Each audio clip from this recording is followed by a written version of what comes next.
Hello, my dear students. Good morning. I hope everybody's doing good, right? So we have 8 of you. I think we can start, right? So everyone ready? Shall we start? Yes, sir.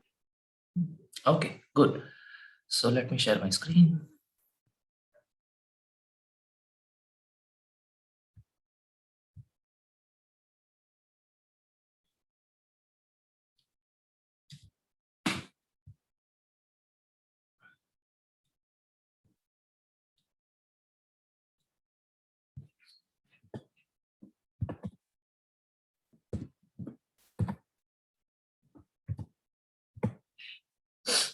Okay.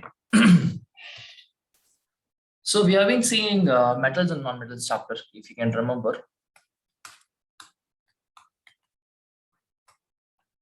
right? So last class, I think we talked about what are metals, what are non-metals, right? We gave some examples also. Generally, like if you go to period table, you understand better, right? So anyways, I gave you a group of metals, say starting with lithium, sodium, potassium, magnesium, calcium, zinc, aluminum. So like that, we saw mercury, right? So like that, so many examples we saw for metals, so many examples we saw for non-metals, say carbon, boron, nitrogen, oxygen, fluorine, chlorine, bromine, all these stuff, iodine, right? All these things comes under non-metal, right? Okay, fine. So first you went on to see what are the physical properties of metals and non-metals, right? So physical properties, I think the first one we saw was malleability, right? So in malleability, we said that this is the ability to draw into sheets, right? So we say that metals, basically we're talking about metals here, right? So metals are generally malleable in nature. They have the property of being malleable. That means they can be drawn into easily sheets, right? So we saw all metals, say copper can be done, aluminum can be done, iron can be done, right, into sheets. But there are some exemptions, right? Say exemptions would be sodium, potassium, right? These are soft metals. Of you, hope you remember, right? I'll be able to cut them with a knife, right? So they cannot be bought with. I mean, they cannot be brought into sheets, right? And obviously mercury, because it's a liquid, right? Mercury is a liquid, right? And then you have exemption in the form of non-metals which are malleable, and that is my graphite. Hope you remember this, right? Graphite is carbon, form of carbon, but it can be brought into sheets. Okay, right. So the second part, what we saw was, I think, malleability, ductility, right? Now, ductility is in the case where I can convert these metal in the form of wires, right? So again, we saw so many stuff: copper wires, silver wires, gold wires, right? Platinum wires, right? So obviously here also I will have sodium, potassium as the exemptions, right? And ductility, we don't have proper examples. Wires, yes, graphite again can be brought in the form of wires, yes. Right, these are the assumptions. Again, graphite can be, being a non-metal, it can be brought in the form of wires. Sodium, potassium being metals cannot be brought in the form of wires. I mean, yeah, correct. Right. So that's what about that's about ductility. Third one, I think, was conductivity. Right. So guys, tell me, for anything to be a conductor, right? For any substance to be a conductor, what is the necessary condition for anything to be a conductor of electricity? Obviously, when conduction of electricity is what I'm talking about here, right? So if I say something is a conductor of electricity, what is the necessary condition there? It's a free movement of electrons. Okay, so we generally say it is electrons, but if you want to keep it as a general statement, you should tell that I'm going to have free charges. And electron will be obviously charge, negative charge, right? So we should have some amount of charge which should be able to move inside the conductor. Correct, right? So now, now conductors in general, I don't know whether if I told you this, can be of two types. Did I tell you what are the two types of conductors we can have? Anybody remembers, or did I tell you in the class? Two types of conductors. I think we saw this, right? What are the two types of conductors?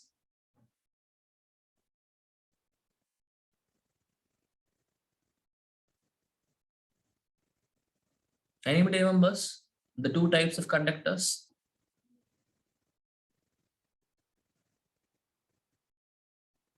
Okay, fine. First one is what is called as electronic conductors. The other one is electrolytic conductors. Electronic conductors are what are metals, right? Generally, metals are what you have to understand is electronic conductors are generally solids. Okay, they're generally solids, electronic conductors. Basically, what you have to understand here is that all electronic conductors, the charge carriers are electrons. We said that they should have some amount of free charge, right? Any conductor for that matter, right? They should have some charged particles which should be able to move inside the conductor. Right? So in this case of electronic or metallic conductors, the free charges we're talking about, or the charge carriers we're talking about, is going to be electrons. Okay, electrons are going to be responsible for the conductivity of metals. Right? Now, when I go to electrolytic conductors, can someone tell me what are the charge carriers here?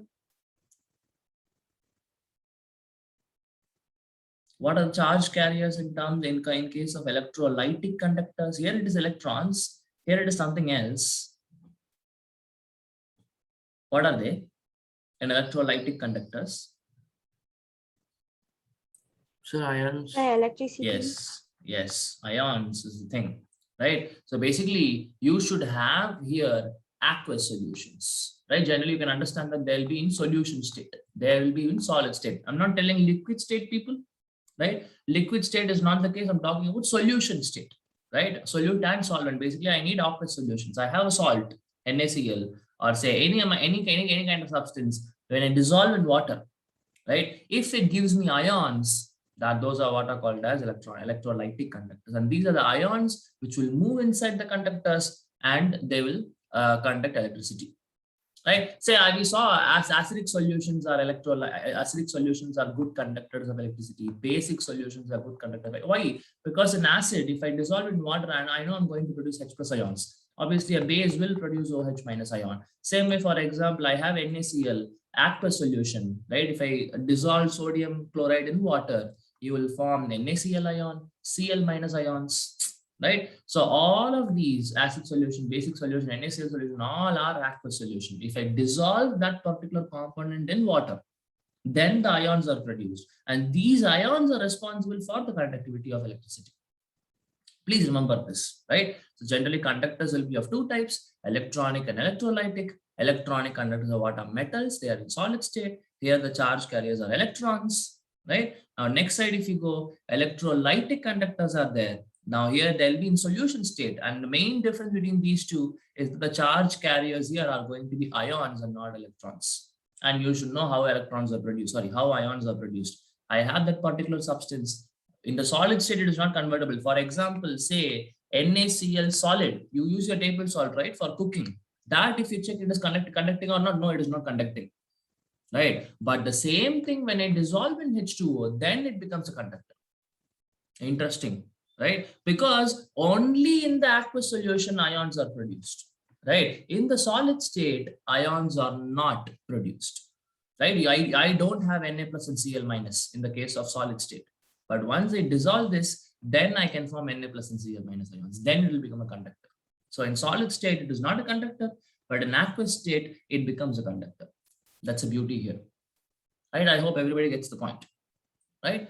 Okay, so we understood obviously here that metals are going to be conductors. That's what you need to understand. All metals are conductors. There is no exception here. All metals are conductors, but there is a non-metal which is a good conductor of electricity. I think we know the answer to this. That's my graphite, right? Graphite, I'm talking about electricity. Right? That's a good conductor of electricity. Okay, now how graphite can be a good conductor of electricity, we'll see this in your carbon and compounds chapter. Okay, we should have some kind of electrons. It's not like everything has electrons. Anything in the world has electrons, right? But it's not about having electrons. It's about having electrons which can move, free enough to move. That is what is the condition, right? So we will try to understand how graphite has this free electrons right? And it becomes a conductor in your carbon and its compounds chapter. We'll try to understand this. How is it possible? Internally, we'll try to understand microscopically. Okay, right. Now, when I talk about heat conductivity, right? So for heat conductivity, like we say, what to say, metals are generally good conductors of heat, right? Again, non-metals are generally bad conductors of heat, but again, there is an assumption. And that is my what? What is the, what is one, which is a non-metal, which is a good conductor of heat? A non-metal, which is a good conductor of electricity, is graphite.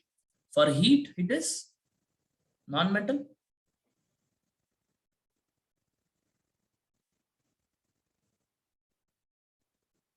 So diamond. Yes, right. Diamond is a form of carbon, right? But again, it's a very good conductor of heat. Okay, it's a good conductor of heat. Okay, that is the assumption here, right? So I think this is all we saw last class, right? So I just, giving you a quick recap of whatever we saw. So moving on, the next property is being sonorous,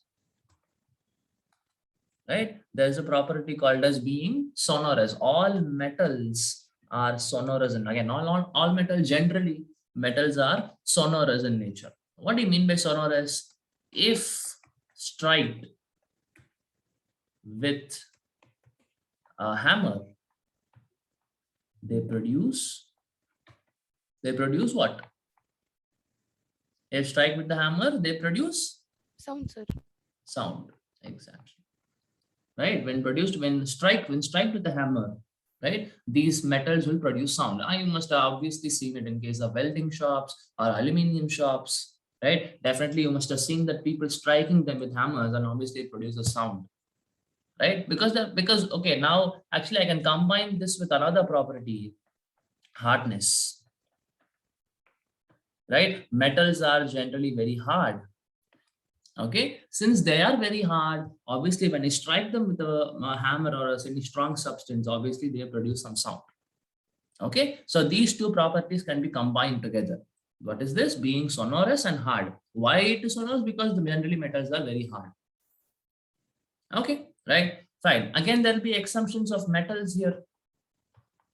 Again, your sodium, potassium will be this thing because they are soft metals, right? They are not hard, right? They will not produce sound, right? Again, in case of non-metals, obviously in this case, diamond will come, right? Because it is a very hard, this thing, right? So diamond being hard, right? Obviously, when strike with a metal, obviously it is going to produce some sound.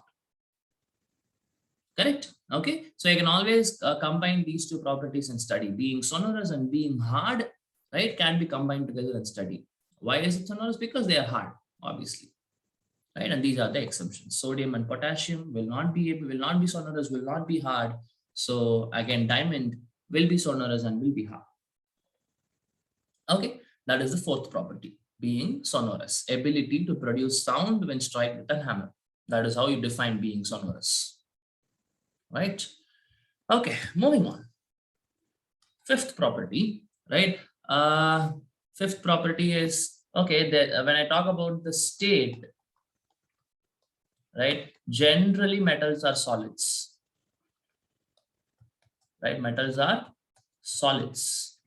Okay, and I would say generally non-metals are mostly gases. Okay, gases mostly, right? And say some of them are liquids also, right? It can be either gas or a liquid. Non-metals are generally gases, or gaseous in gaseous state, or they are in liquid state. And metals, 99% you will see that they will be in solid state.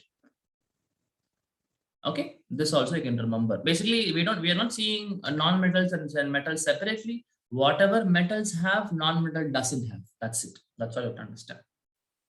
Okay, and we will not see the properties of non-metals again. I should not tell that non-metals are non-malleable, non-metals are not ductile, non-metals are not sonorous. There's no point. You understood that generally if metals are like this, non-metals are exactly opposite, but still you might have some assumptions for metals, for non-metals. Okay, that is what you have to remember. Right, fine. So what I'm trying to tell you is that metals are generally solids, generally in solid state, right? And non-metals will be in generally gaseous or liquid state, right? So obviously you must have seen all the metals which are mentioned, say magnesium, calcium, zinc, aluminum, all these things, definitely they'll be in solid state. That we understand, right? There is only one exemption, people. I would say two exemptions are there. One is gallium, the other one is mercury. Okay, I would say gallium also is not a good example, but mercury is a perfect example because this is the only perfect liquid metal at room temperature at 25 degrees Celsius, obviously. Okay, right? Fine. We were talking about room temperature. We should only fix the temperature. Then you can talk about the state. You cannot tell that at all possible temperatures, water is going to be in the form of ice. Obviously not, isn't it? Water is in the form of ice at 0 degrees Celsius. But if I go to even say 3 degrees Celsius, 4 degrees Celsius, then it is going to be in the form of water, that is liquid. Again, if you go to 100 degrees Celsius, it is going to become water vapor in the form of a gas, right? So whenever you talk about state, not only for water, for any substance for that matter, you must specify what temperature are you speaking about. If you don't mention this, then the idea which you give is not correct. Okay, right. So generally mercury is a liquid metal at 25 degrees Celsius. Now here, if you see gallium, why did I write it here? Okay, now gallium, what happens is gallium has, okay, now did I say you that, okay, I can cover at this point. High melting and boiling points. So generally metals will have very high melting point and boiling point. Okay, what do we know? What is the melting point? The conversion of the temperature at which the solid converts to liquid. Boiling point is obviously, we know, the liquids converting to gas, right? So generally metals have very high boiling point and melting point. Very high temperatures you have to use. Okay, obviously non-metals, you don't even speak about this because most of them are gases or liquids, right? So obviously that's not the case there. Right, now why did I take up this point here is because when I tell you all the metals will have high melting point and boiling point, but gallium is an exemption, right? So what happens is gallium at say up to 15 degrees Celsius, it is in solid state. Okay, up to 15 to 20 degrees Celsius, it is in solid state. Okay, now you just take it off the box. You just take gallium out of the box and you keep it in your hand. Okay, and you keep it in your hand, that is going to melt. It is going to become liquid. Hope you're able to understand what I'm saying. Okay, gallium will be a solid, say till 15 to 20 degrees Celsius, right? But the moment you take it out and keep it in your palm, right, it starts melting. Okay, it melts in your hand itself because obviously the temperature in your hand will be around 25 to 30 degrees Celsius, your body temperature, right? Now that temperature is enough for gallium to melt. Okay, gallium being a metal, but still it has a very less melting point. But that is why I got you in this also, because if I say 25 degrees Celsius, generally gallium will be in liquid state. So gallium and mercury both can be exemptions for metals not to be solids. Generally, they'll be in liquid state. Okay, there is no gaseous element as such. We don't have any element in gaseous state, right? It's not like we cannot convert metal to gas, I mean solid to gas. It's not like that. At room temperature, it is not possible. That's what I'm telling. Obviously, say if I go for say 1000 degrees Celsius, 900 degrees Celsius, obviously I'll be able to convert all the metals into their into metal solids into their gaseous state when I increase the temperature. But at room temperature, right, at 25 degrees Celsius, they are all generally in solid state. Okay, right, fine. Now again, we'll go for exemptions of non-metals. Right, generally we say that they are liquids or gases, but I know graphite is a solid, diamond is a solid, okay, and even say phosphorus is a solid, right? Phosphorus is a solid, right? These are solids. Graphite, diamond, phosphorus, all these are solids, solid state, even though they are non-metals, right? But if you see what can be gases, I know chlorine is a gas, bromine is a gas, fluorine is a gas, N2 is a gas, oxygen is a gas. All these are non-metals, right? So when I go for liquid state, generally bromine can exist in liquid state sometimes. Iodine is definitely a liquid. I2 is not a gas. I2 is a liquid, iodine, right? Some other liquids, if I have to speak, yeah, like a lot of them are there. Like I think liquid oxygen is present, but again, temperature is different. Bromine, iodine is a liquid. I think iodine is the only liquid which we have. Bromine and iodine are the only liquids which we have for non-metals. Like most of them are in gaseous state. Most of them are in gaseous state, right? And some of them like graphite, diamond, and phosphorus will be in solid state also. Okay, right? Fine. So that is about the state, and obviously this also can be connected along with this. They have high melting and boiling points. Here also, obviously, the exemptions I can see, right? Exemptions would be your obviously mercury because it's already liquid, right? And in terms of non-metals, again, graphite and diamond will have high boiling point and melting point. Okay, right? So that is about high melting point. The metals generally have high melting point, boiling point, and they'll generally be in solid state. They just combine together now. Okay, right. Moving on, I think that is about the physical properties, guys. Did I miss any point? Any other physical property I missed, guys? You want to add on any points here? Did I miss any points here? Is everything okay? All points included? Yes, sir.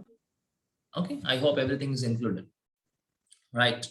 Okay, so now that we have finished your physical properties, then today maybe we can go for chemical properties.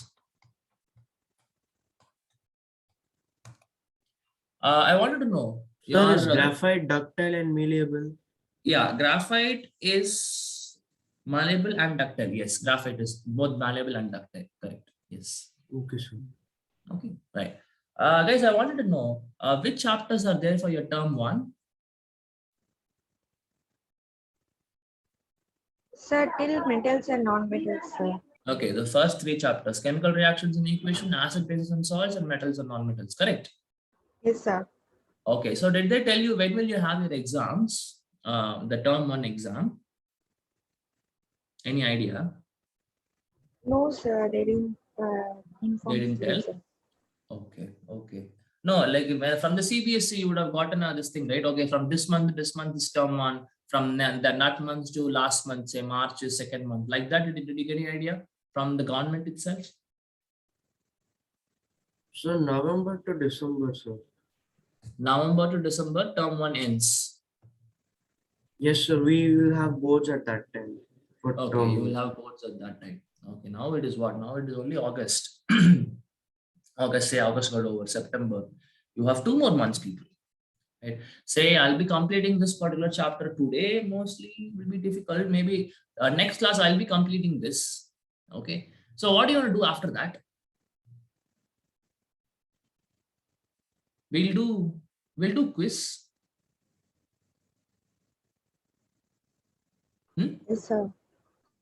Okay.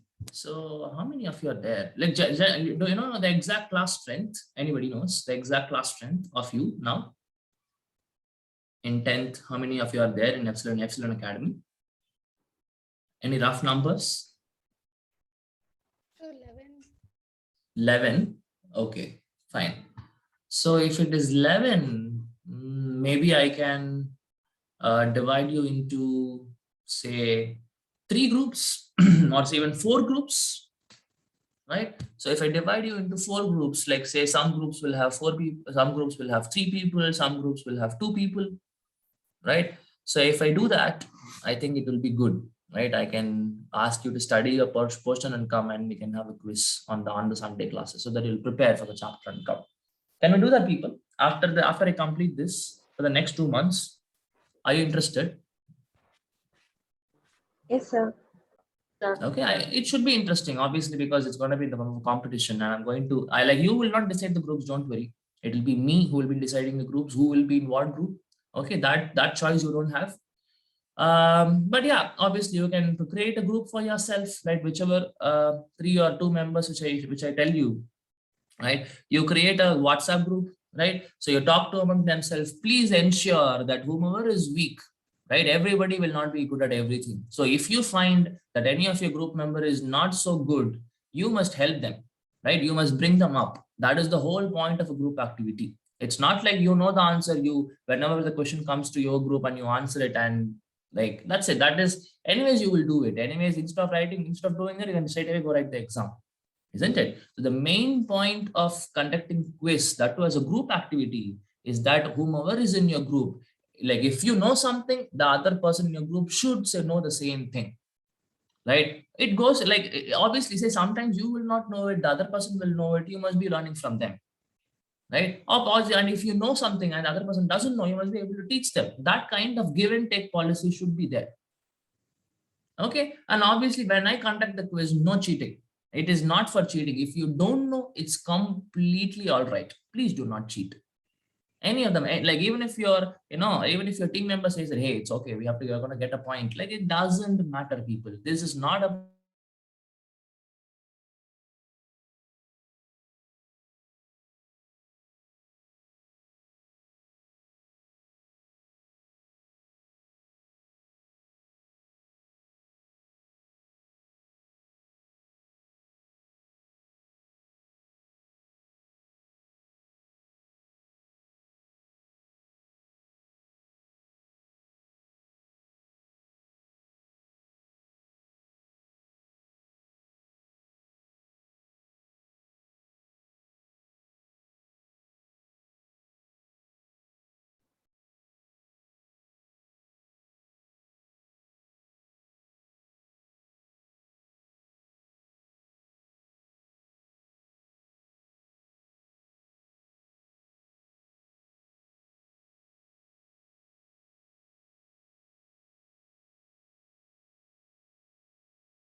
Sir, you are muted, sir. Absolutely, I'm on mute. Yeah. So what I was telling is, the current electricity went. So that's the problem. The Wi-Fi went. Is it clear? Everything is okay now? Yes, sir. My voice is okay. Everything is okay. Okay. Okay, fine. Right. Am I the host? Check who's the host. I think the host is Durlav. Kanna, can you make me the host? Yeah. Thank you. Yes, sir. Thank you, Durlav. Sure, sure. Thank you. I'll just share my screen.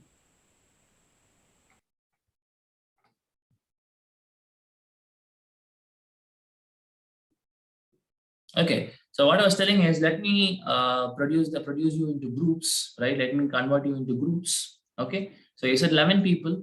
Whomever is missing, like we'll see that later. Okay, right. Say if I have 10, even if I have 10, and if it is 3, 3, 3 becomes 9. So 3 and 3, 2 and 2 will work, right? Okay, fine. So in group 1, okay, so in group 1, say, let me take Arman and Vaishnav. Okay, Arman and Vaishnavi are going to be in. Okay, I'll make one more. Let me take Harita.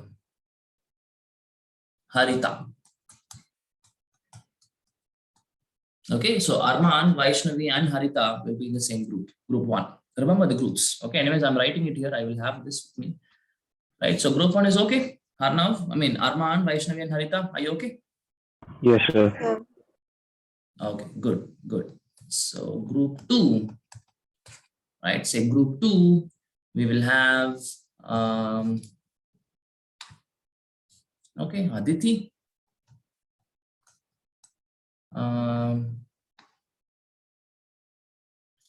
Aditi, I can keep Sanyoy, Kumar, right? I think enough. 2 people in group 2. Okay, Aditi and Sanya, okay? Okay. Okay, good, good. Okay, so in group 3, I will have Okay, Durlav, Akshita. Keep one more. Okay, Harita has been kept. Fuja.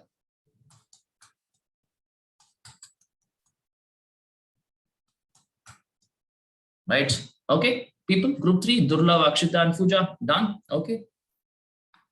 Yes, sir. Yes, sir. Okay. Right. Good. Last group. Group 4. Who's remaining? I think Akshita, Amrita is remaining, right? And who else is remaining? Durlav is there. Who's remaining, guys? I think one more guy was there here. I missed, Atharva. right? Sorry? Sir, Atharva and Janvi. Okay, Atharva and Janvi. Okay, they are in this group.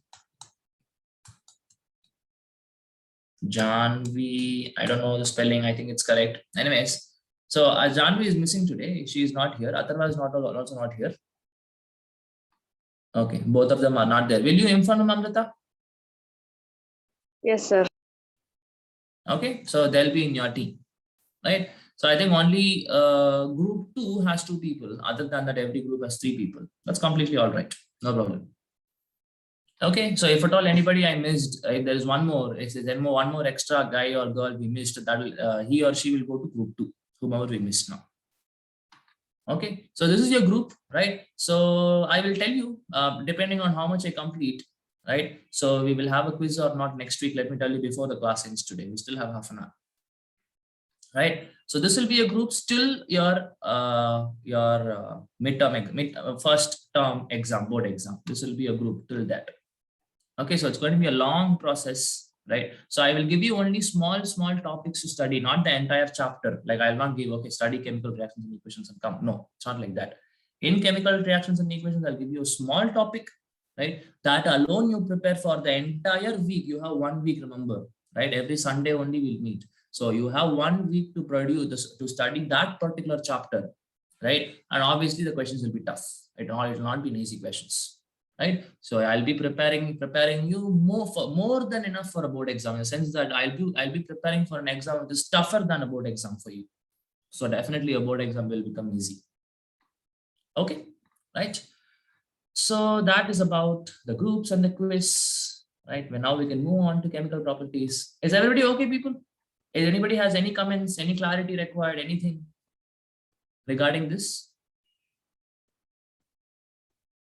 Okay, fine. I hope everybody is fine. Right, fine. Moving on to chemical properties. Obviously, till now we saw how the physical appearances, say what and all I can do physically, say melt it, boil it, convert into wires, sheets, all those things we saw physically. Right, now how they can undergo chemical reaction. Like what are the different chemical properties of metals and non-metals? That's what we're going to study now. Right.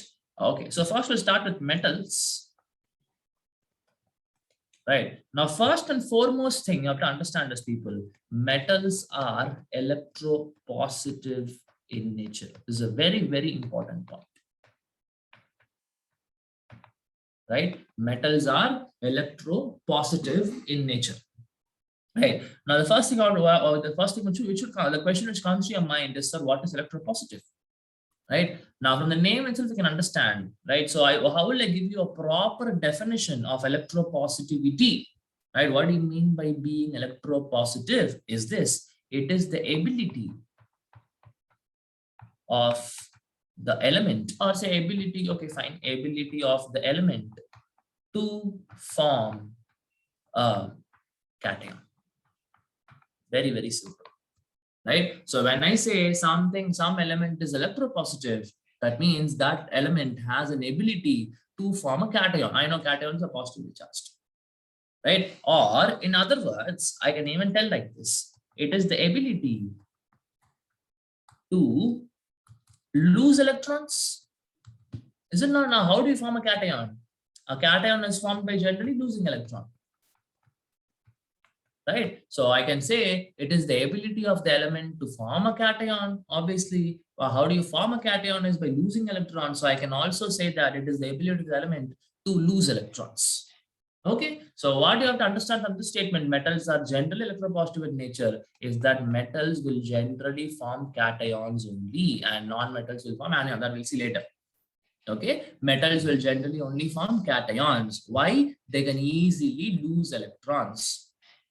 Right? You must have seen so many examples, right? Sodium will form Na plus, Mg will form Mg2 plus, say aluminium will form aluminium 3 plus, iron can form Fe2 plus or Fe3 plus, right? So you understand all of them are cations. Any metal you take, right? All of them will be able to form cations by losing electrons.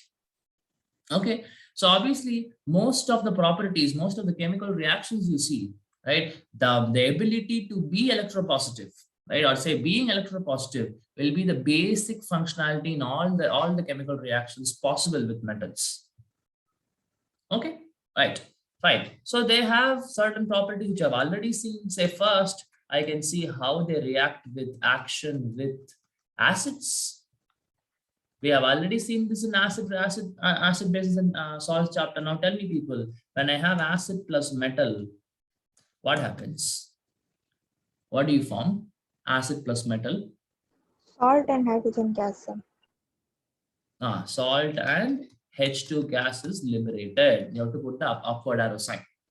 Hope you all remember from chemical reactions and equations, right? So generally, if I make an acid and a metal react, right, they are going to form salt and hydrogen. Hydrogen gas is going to get evolved, right? So we saw so many examples, right? Say I have HNO3 reacting with magnesium, for example. You know how to do it. Hydrogen is going to come out. You have to balance the equation also, people. Whenever you write an equation, I am not balancing it, but in your exams, in your test, when your quiz, when I'm asking, right, you should give me the balanced equations only. Right. So anyways, now I'm not balancing because it's very easy. If you want, you can balance, not a big deal.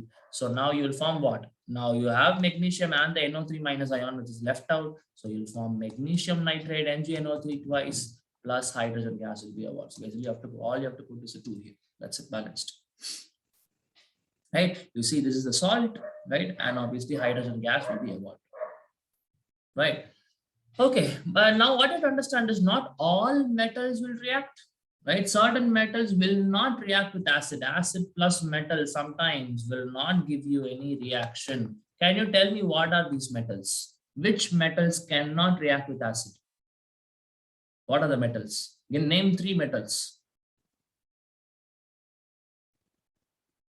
Name 3 metals which will not react with acids.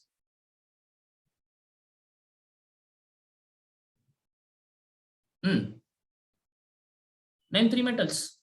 Lead. Lead will react.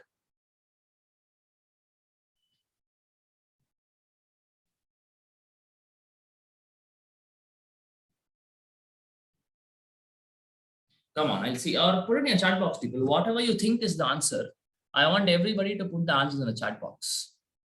Right? Whichever element which comes to your mind, you think that will not react with the acid, just go on. Right? It doesn't have to be correct or wrong. It doesn't matter.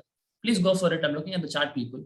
Whatever you think will not react with acid, whichever metal will not react with acid, just put your thoughts in your chat box. I'm looking at the chat box. Go for it. Everybody participate. Doesn't matter whether it's right or wrong. Please go for it. Okay.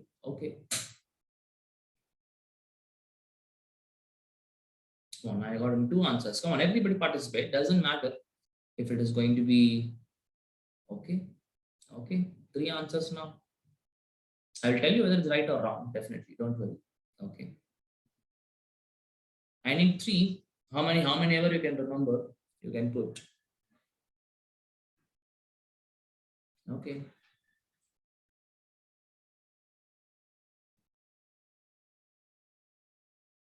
Okay. 1 more minute. I'll give for you to type something for everybody.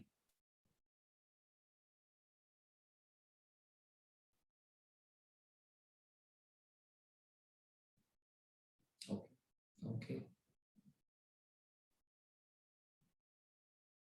Right. So almost all your answers are correct. right? Not almost. All the answers are correct. Okay, good attempt. Very good, people.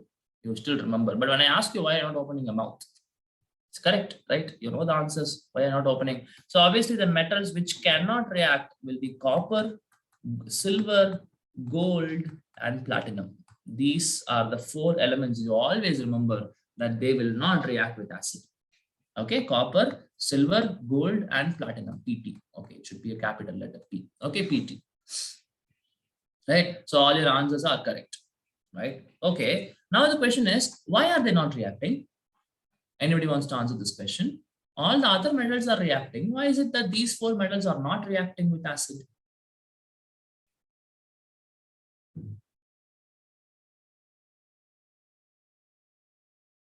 Okay, if at all you are not ready to open your mouths, you can always put it in the chat box. I can look into it.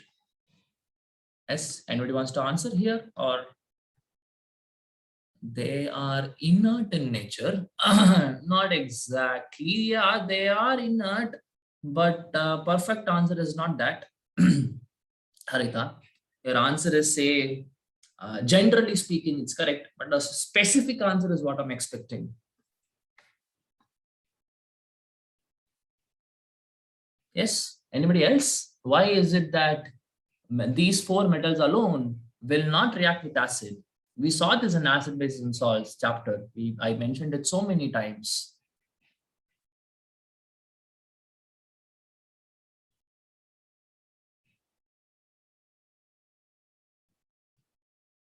Nobody knows. Because they do not say something related to the H plus ions. Okay, yeah, it is something related to H plus ions, correct? Sir, because Not it's exactly. below Yeah. hydrogen in the reactivity series. Sorry, what is it? Suppose gold, sir. Gold is below hydrogen, so it won't react with it in the reactivity series. What do you mean by it's below hydrogen? Means what? Where it is below hydrogen? It's less reactive.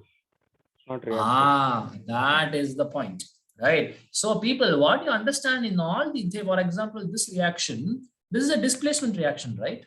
What do you see here? Is it not? Yes, sir. Magnesium is displacing hydrogen to displace it from nitrate, and it forms nitrate, right? So obviously, for any displacement reaction, say if I just say from random, say AB plus C gives AC plus B, what I understand is that B should be less reactive than C, or C should be more reactive than B. Only then the displacement can happen. Right now, here in this case, if I tell you that this reaction happens because magnesium is more reactive than hydrogen, right? Now, any metal which is less reactive than hydrogen, obviously will not be able to make sure that the displacement reaction happens because it is less reactive, as you told, right? So what you have to understand is all these 4 metals, copper, silver, gold, and platinum, are less reactive than hydrogen. You must remember this. Now, next time I ask this question, the answer should come, because this point has been repeated so many number of times. Okay, so why this one all will not react is because they are less reactive than hydrogen. Hydrogen is more reactive, so the displacement reaction won't happen. Okay, be very careful. Again, I ask, the answer should come from everybody. Okay, right? Fine. Now we even saw this. Okay, even though they are not reacting with acid, but there is a special way of dissolving this as an acid, right? There is a separate special something which I prepare from acids, obviously, that will be able to dissolve gold or silver. What is that? Sir, aqua regia. Good. Aqua regia. What is aqua regia made up of?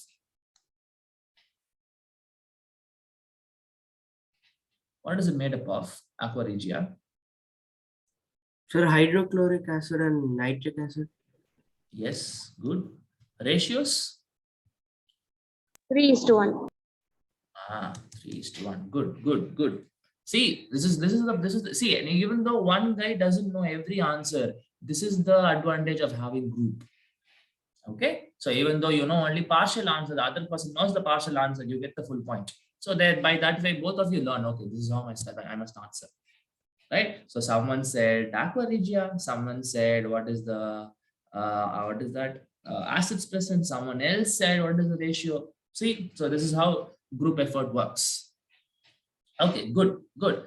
So that is about acid plus metal. Like we already saw these reactions in your acid base salts, right? Okay, now we can go for a reaction or action with action with water. Okay, right? Fine. Now, what I have to understand is, people, there are water. When I say H2O, H2O can be in two ways, like two possible states. It can be either it can be in water, that is liquid state, right? Or I can have steam, that is vapor state.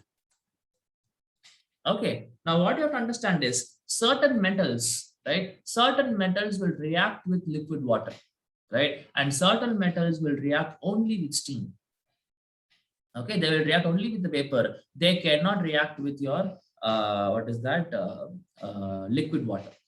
Okay, why? Is because of reactivity. So what you have to understand is highly reactive metals can react with cold water itself, right? Even if the water is very cold, then also the reaction can happen if it is a highly reactive metal. And what and all can be highly reactive metal? Generally, we say calcium, sodium, and potassium. Only these three. Okay, these three metals can react with cold water itself, right? But when I go for, say, moderately reactive elements, moderately reactive metals, moderately reactive, right? Now they can react only with hot water, not steam, water liquid state only, but they can react only with hot water, right? Say, what can be examples? Example can be magnesium and zinc, right? Magnesium, even lithium to some extent. Okay, so lithium, magnesium, and zinc, right? They will react only with hot water. Cold water, they cannot react.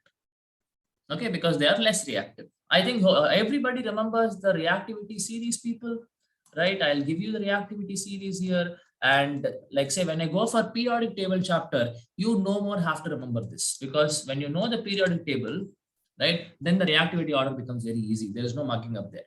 Okay, so till we go to periodic table, I'm so sorry, you have to remember this. You have to mug it up. I hate to say this, right? But still, right, till we go to periodic table, you have to remember the reactivity order.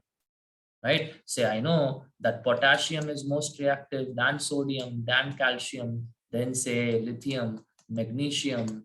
Right after that, I can say zinc will be there. Then you can go for iron, hydrogen, copper, gold, silver, gold, platinum. It just goes on like this. Okay, these are all the metals, and this is how the reactivity. This is more, potassium is more reactive than sodium, and this is how the order goes. Okay, right. So the highly reactive metals, you saw first three elements, right, can react with cold water itself, right? But the moderately reactive elements can react only with hot water. Okay, actually, I missed aluminium somewhere here, right? I think aluminium will be little more reactive than iron. Okay, anyways, right? So that's about moderately reactive metals. They will react only with hot water and not cold water, right? And last, less reactive metals, right, will react only with steam, right? Only with steam. And remember that this can happen for iron, aluminium, what else? Yeah, these two. Okay, iron and aluminium will react only with steam. Okay, iron and aluminum will react only with steam. Okay, you have to remember this, right? Again, it's all because it is less reactive. That's it. And there will be metals which will no reaction with water. No reaction with water, in the sense, in the form of hot water, cold water, steam, whatever form the water is, that reaction won't happen. Again, the same reason is reactivity. Okay, copper, gold, silver, gold, and platinum, they will not react with water. Okay, there is no reaction with water because they are less reactive. They are less reactive than hydrogen. That's again the case here, because again you will see that some kind of displacement reaction only is going to happen. Okay, right? So here they will not react because they are less reactive than hydrogen. Same reason as the previous one, why they will not react with acids. Okay, right. So now that we understood that different metals will have different reactivity with water, let me give you certain things, right? So remember, metal plus in general liquid water, whether it's hot or cold, right? Hot and cold, doesn't matter. This thing would be, it is going to form a hydroxide, right? I'm going to form basically the metal hydroxide plus hydrogen, obviously. Okay, plus hydrogen gas will be evolved. Okay, but if it is metal plus steam, that is your vapor, right, will always give me metal oxide plus hydrogen gas will be evolved. I think it's H2 or H2, not sure. Anyways, metal oxide will be there. Okay, so remember, whenever metals react with liquid water, whether it's hot or cold, doesn't matter, right? The product would be metal hydroxide and hydrogen, right? But if it is going to be steam, right, you'll always form the metal oxide and not metal hydroxide. I know hydroxide is basically OH minus ion. So oxide is normal oxide, O2 minus. Okay, so if I give you example, right, say I take highly reactive metal, say first I take sodium plus H2O, or say calcium plus H2O, I see what happens, right? You will understand that if by the moment I dissolve sodium in water, I'm going to form NaOH, that is your hydroxide, plus hydrogen gas is going to get evolved. Okay, right? Same way, calcium plus water, you are going to form calcium hydroxide plus hydrogen gas will be evolved. Now these two are more reactive. Now these two are cold water. Even if it is cold water, they will react vigorously, very highly reactive metals, right? But say I go for magnesium plus water, or say I go for zinc plus water. Now these are hot waters. Anyways, the product will be same because it's hot or cold. You will form magnesium hydroxide plus hydrogen. Here you will form zinc hydroxide plus hydrogen. Right? You will see whenever it's liquid water. In this case, the difference is that here I have hot water. Right? Now, till you have liquid water, no problem. You will always form hydroxides, right? But the moment you go for steam, say for example, you take Fe reacting with H2O, now it is not in water state, it is in steam state, right? You will find that I'm going to form Fe2O3 plus H2 gases evolved. Now you see this is an oxide, not a hydroxide. We expect that it can form FeOH twice, but no, it is not going to form, right? It is going to form only the oxide. Same goes with aluminium. Aluminium, if I write aluminium plus H2O in the form of steam, it will form what? Al2O3 plus hydrogen gas will be evolved. Okay, right? So remember, if it is liquid water, hot or cold, hydroxide will be formed. And if it is steam, that is vapor phase, I'm always going to form oxide, right? Plus hydrogen gas will be evolved.